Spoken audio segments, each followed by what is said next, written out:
आप बहुत परेशान रहते हो।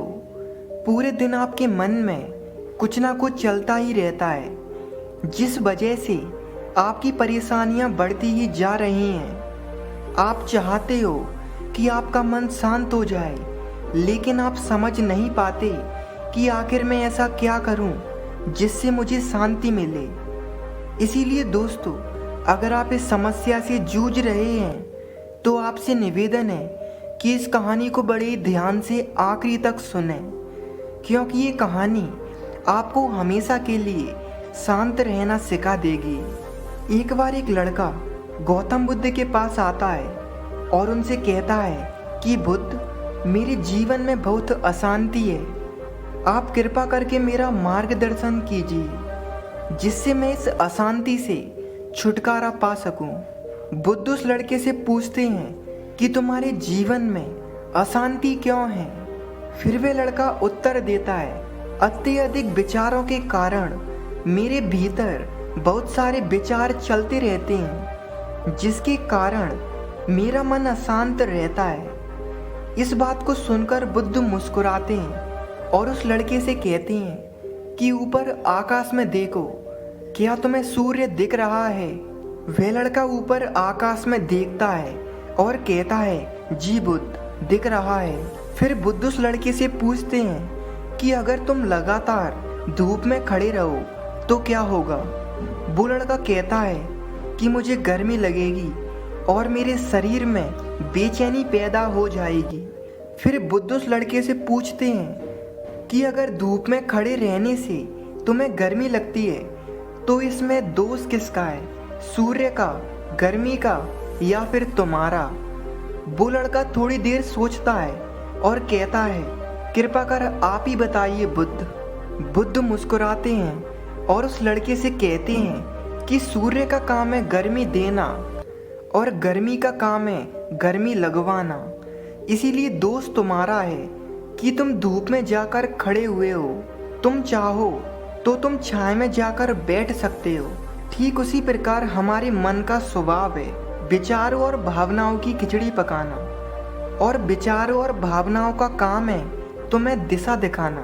अब उस दिशा में तुम्हें चलना है या नहीं, ये तुम्हारे ऊपर है। देखो, ध्यान से समझो कि विचार और भावनाएं समस्या नहीं है, बल्कि तुम्हारा उनसे जुड़े रहना समस्या है। सोचो कि तुम धूप में खड़े हो और तुम चाह रहे हो कि तुम्हें गर्मी न लगे। क्या ये संभव है?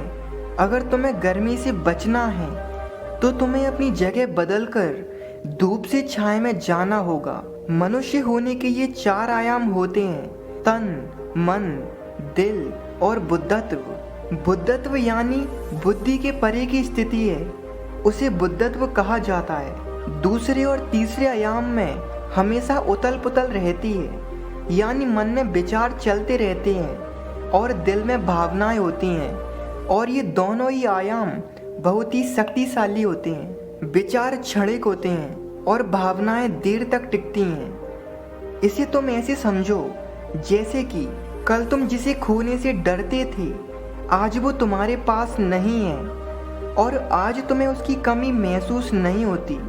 कुछ समय तक हुई थी, लेकिन अब नहीं हो रही, क्योंकि भावनाओं को अलग होने में थोड़ा समय लगता है। विचार तुरंत बदल जाते हैं, जैसे अभी तुम कुछ और सोच रहे थे और थोड़ी देर बाद तुम कुछ और सोचने लग जाओगे।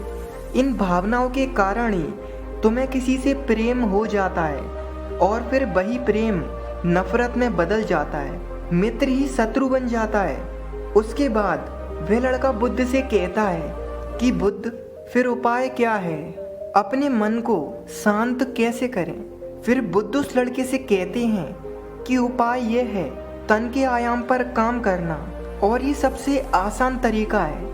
शरीर के स्तर पर हमारी कर्मेंद्रियां हैं और ज्ञानेंद्रियां हैं। हमारी कर्मेंद्रियां कर्म से जुड़ी रहती हैं और हमारी ज्ञानेंद्रियां ज्ञान से जुड़ी रहती हैं। इनके प्रति हम अपनी संवेदनशीलता को बढ़ा सकते हैं, और इसका मतलब यह है कि हम जो भी कार्य करें उसे आनंद के साथ कर सकते हैं। जैसे अगर आप पानी पी रहे हो तो पूरी तरह से पानी ही पियो, यानी पानी पीने में अपना 100% दो। वे लड़का कहता है, ऐसा करने से क्या होगा बुद्ध? बुद्ध कहते हैं, ऐसा करने से तुम मन और दिल के आयाम से हटकर शरीर के आयाम पर आ जाओगे। और ये बिल्कुल ऐसा है जैसे कि तुम धूप से हटकर छांव में आ गए। मन और हृदय के आयाम पर अपना काम चल रहा है, लेकिन तुम्हारी जागरूकता तन पर आ गई है। जैसे कि सुबह उठो तो सूरज की किरणों को महसूस करो और हवा को महसूस करो। आंखें बंद करके पक्षियों की आवाज़ें सुनो।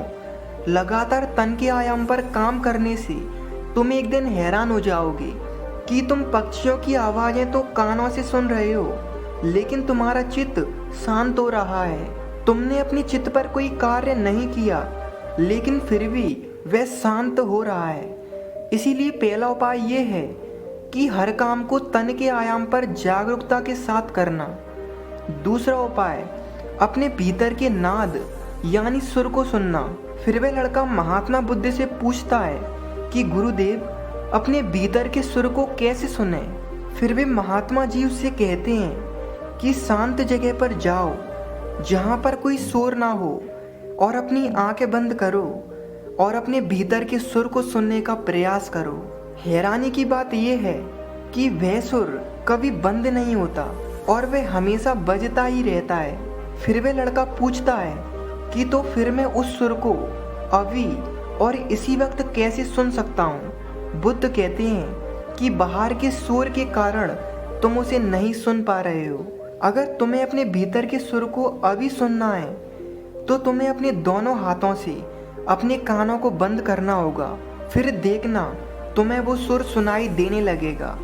तुम देखोगे कि ये सुर बिना किसी यंत्र के बज रहा है, और जब तुम इसे सुनोगे तो तुम अपने हृदय और मन से दूर हो जाओगे और तुम्हारा चित्त शांत होने लगेगा। एक बात हमेशा याद रखना कि मन सबसे ज़्यादा सक्रिय तभी होता है जब इसे तुम्हारे द्वारा ऊर्जा मिलती है। अगर तुम अपनी ऊर्जा को अपने तन और अपने भीतर के सुर को सुनने में लगाओगे तो तुम्हारा मन कैसे सक्रिय होगा?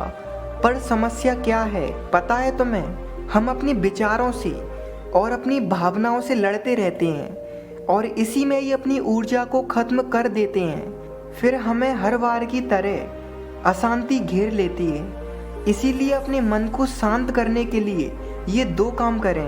पहला, अपने मन के आयाम से हटकर तन के आयाम पर आ जाएं, और दूसरा उपाय, अपने भीतर के सुर को सुने। दोस्तों, वह लड़का तो बुद्ध की बातों को समझ जाता है, लेकिन क्या आप समझ पाए? ये हमें नीचे कमेंट बॉक्स में ज़रूर बताएं। धन्यवाद।